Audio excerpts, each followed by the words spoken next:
I, 32M, am currently sitting in my quiet, half-empty house, and for the first time in 7 years, I can actually breathe. My wife, 30F, is currently staying in her childhood bedroom at her parents' place, probably wondering how a soul-searching trip to Vegas turned into a legal and financial nightmare that stripped her of every bit of entitlement she spent years cultivating. To give you some background, I'm a software engineer, and I've spent the last 3 years being the sole provider while my wife found herself after quitting her job. I paid off her student loans, covered our mortgage, and funded every wellness retreat she felt she deserved. I thought we were a team, but about 6 months ago, things shifted. She started hanging out with a group of single friends who convinced her she was too good for a boring suburban life. 2 weeks ago, she told me she needed a girls' trip to Vegas to reconnect with her spirit. I was skeptical, but I wanted to be the supportive husband. The day after she left, I went to use an old iPad of hers that was sitting in my office. A notification popped up from a group chat she'd forgotten to log out of. I shouldn't have looked, but I did. It wasn't just a girls' trip. She was there with a guy she'd been seeing for months. They were laughing about how clueless I was. My wife literally texted them saying she was going to drain the well, meaning our joint accounts, before serving me with divorce papers she had already drafted with a lawyer. She planned to spend as much as possible to lower our marital assets before the split, so I'd have less to keep. I didn't blow up. I didn't call her screaming. I called a lawyer friend. He told me that in Ohio, if I could prove financial misconduct, meaning she was intentionally wasting money for non-marital purposes like an affair, the court could credit that back to me. I watched our banking app like a hawk.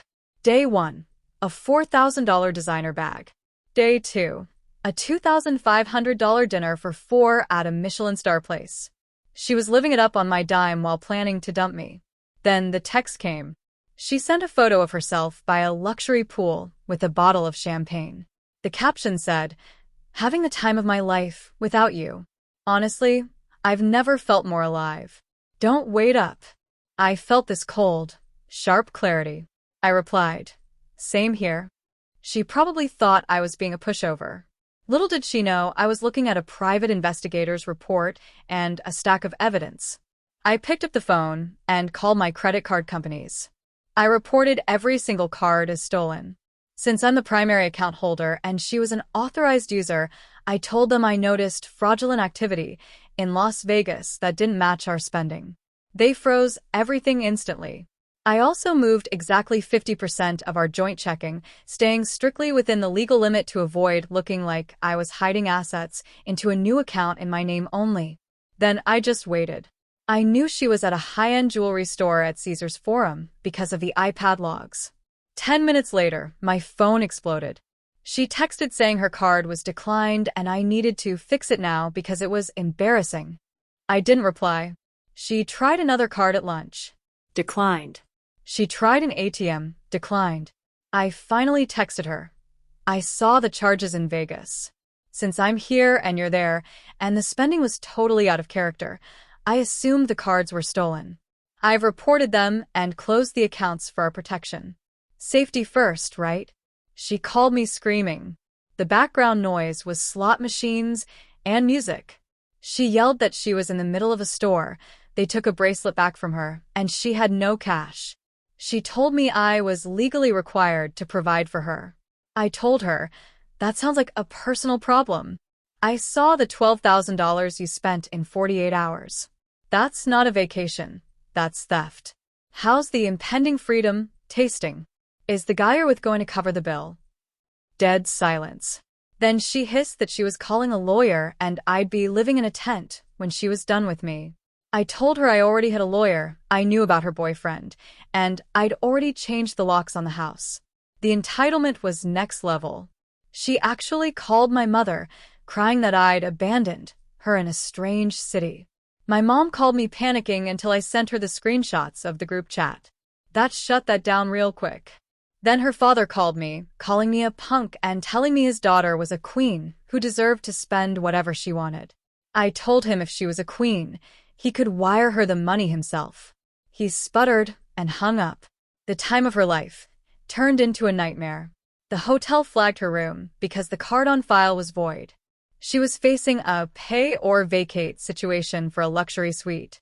She tried to play the "I was just joking" card, saying the affair talk was just to make her friends jealous. I told her, use your secret savings account. The one at the credit union with the $6,400 you've been skimming from our tax returns. That should cover your flight back on Spirit Airlines. The fact that I knew about her hidden escape fund silenced her. While she was stuck in Vegas, I was in Ohio filing for a temporary restraining order.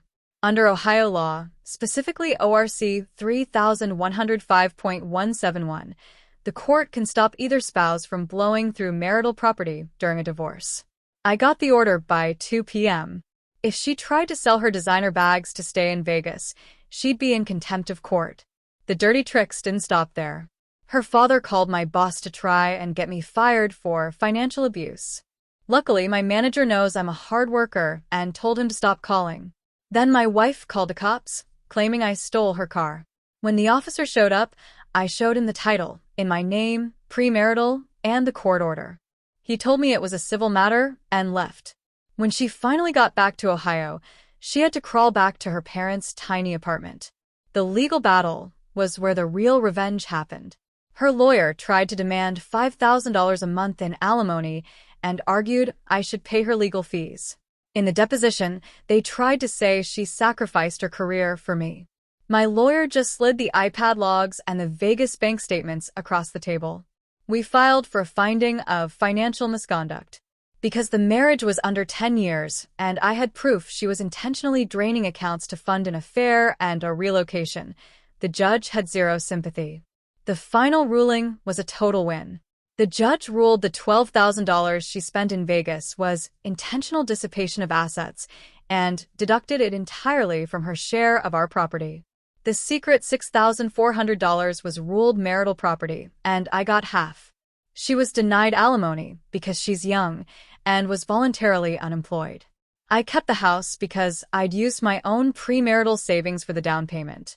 After her legal fees and the Vegas debt were settled, her big payout was barely enough for a security deposit on a studio apartment. The best part?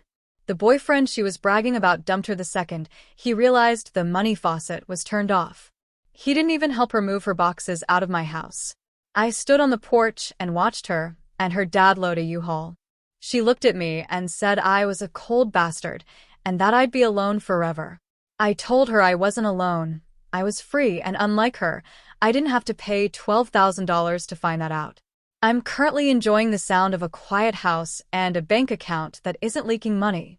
If you want to see more stories of people who tried to drain the well, only to find out I got the plug, make sure to subscribe. I promise the drama here is better than anything you'll find on the Vegas Strip. Would you like me to help you draft a response to any specific legal or personal questions about the outcome of this case?